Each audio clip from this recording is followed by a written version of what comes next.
Hello, welcome to Lalitha's lovely kitchen. நாம் இன்னைக்கு பார்க்க போகிற recipe very interesting, very healthy and also very tasty one, which is pesarattu Andhra special.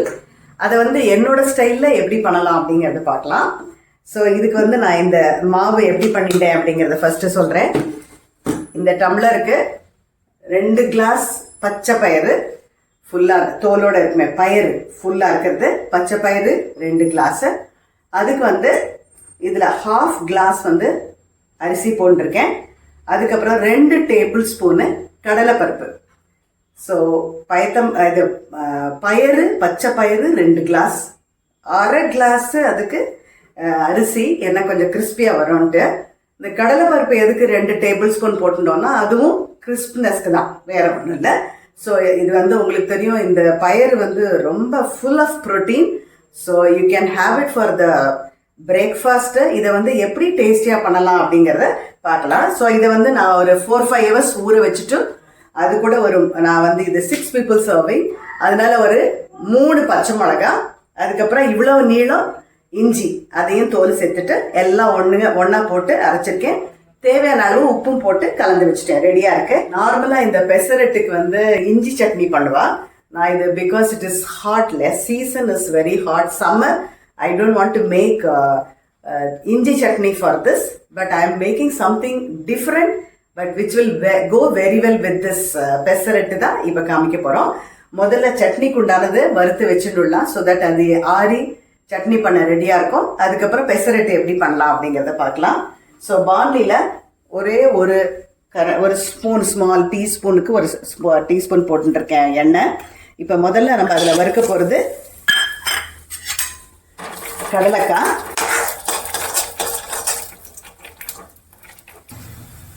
So இந்த கடலைக்காய் செவந்துடுத்து. இப்போ இஞ்சி நறுக்கி வச்சுருக்கேன் இல்லையா, அதுவும் 2 மிளகாயும் அதில் போட்டு வதக்குறேன். லைட்டாக வதங்கினா போதும். இதை அப்படியே நம்ம இந்த தேங்காய் கூட அதை சேர்த்துடலாம். அதுக்கப்புறம் இதுக்கு ஒரு சின்ன லைன் சைஸு, நெல்லிக்காய் சைஸ்ன்னு வச்சுக்கோங்களேன், அவ்வளோதான் புளி எடுத்துட்டுருக்கேன். அதுக்கு தேவையான உப்பு, அதுக்கப்புறமா இந்த இது தாளிச்சு கொட்டும்போது யூஸ் பண்ணிக்கலாம், கருகப்பிலை. ஸோ இப்போ இதை தனியாக வச்சுடலாம், இது ஆறட்டும். பாருங்க, சட்னி அரைச்சி வந்தாச்சு. நிலக்கடலை, இஞ்சி, தேங்காய், கொஞ்சம் புளியை வச்சதுனால it be very very tasty. இது இந்த பெசரட்டு கூட சூப்பராக போகும். என்னக்கா இந்த combination will be very nice. ஏன்னா அதுக்கு புளி கிடையாது, இப்போ தான் அரைச்சிருக்கோம், அதை உடனே பண்ணலாம். No need of fermenting and all that. So let us see how we make this. இந்த பச்சை பயிறு அரைக்கிறதையும் நான் அது கூட பச்சை மிளகாய், இஞ்சி போட்டிருக்கேன். இதில் ஒரு லைட்டாக உங்களுக்கு ஒரு லைட்டாக உரப்பு இருக்கும் இதில். அதனால சட்னி ரொம்ப உரப்பாக பண்ணக்கூடாது அப்படிங்கிறதுனால தான் நான் என்ன பண்ணியிருக்கேன், 2 பச்சை மிளகாய் போட்டிருக்கேன். Because we are putting even இஞ்சி இல்லையா. அப்புறம் இந்த பெசரட்டுக்கு உங்களுக்கு விருப்பப்பட்டால் நெய் போட்டுக்கலாம். நான் எண்ணெய் தான் போடுறேன், ரிஃபைண்ட் ஆயில் தான் போட்டுருக்கேன். இந்த மாதிரி பண்ணிவிட்டு கொஞ்சம் லைட்டாக அது மேலாக கொஞ்சம் ஜீரகம்,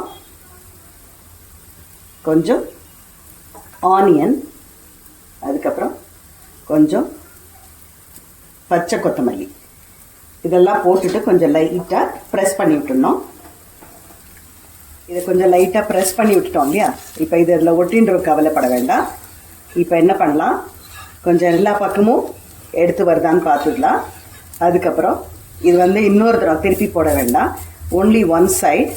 அதனால நீங்கள் முதல்ல ஒன்று பார்த்துட்டு, if you feel your batter is little thicker, then you can add little more water, or if you feel that it is fine, you can carry on with the same way.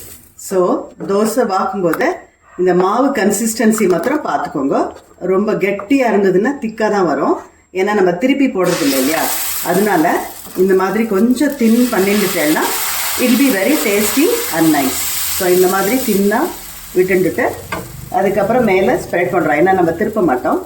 So இது மேலே இப்படி spread பண்ணிவிட்டு கொஞ்சம் லைட்டாக அமுக்கி விட்டுட்டா போகிறோம். Then it will come out very well and it will be very tasty also. If you have கொஞ்சம் கேரட் இருந்தால் அது கூட கொஞ்சம் அது மேலே துருவி போட்டுக்கலாம். இதுக்கு கொஞ்சம் ஜாஸ்தி எண்ணெய் போட்டால் இன்னும் கொஞ்சம் டேஸ்டியாக இருக்கும், எண்ணெயோ நெய்யோ. இது அந்த மாதிரி நம்ம பண்ணிட்டா நல்லாயிருக்கும். So it is left you, but கொஞ்சம் தின்னா விடுறது பெட்டர். இந்த மாதிரி போட்டுட்டு நல்லா அமுக்கி விட்டுட்டா போதும். It has come out very well, நல்ல ஒரு கோல்டன் கலரில்.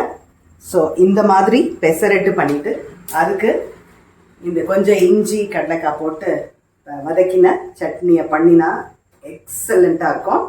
இது வந்து கண்டிப்பாக ஹாலிடேஸில் குழந்தைகளுக்கு வாரத்தில் ஒரு தரம் பண்ணி கொடுக்கறதுக்கு தவறக்கூடாது.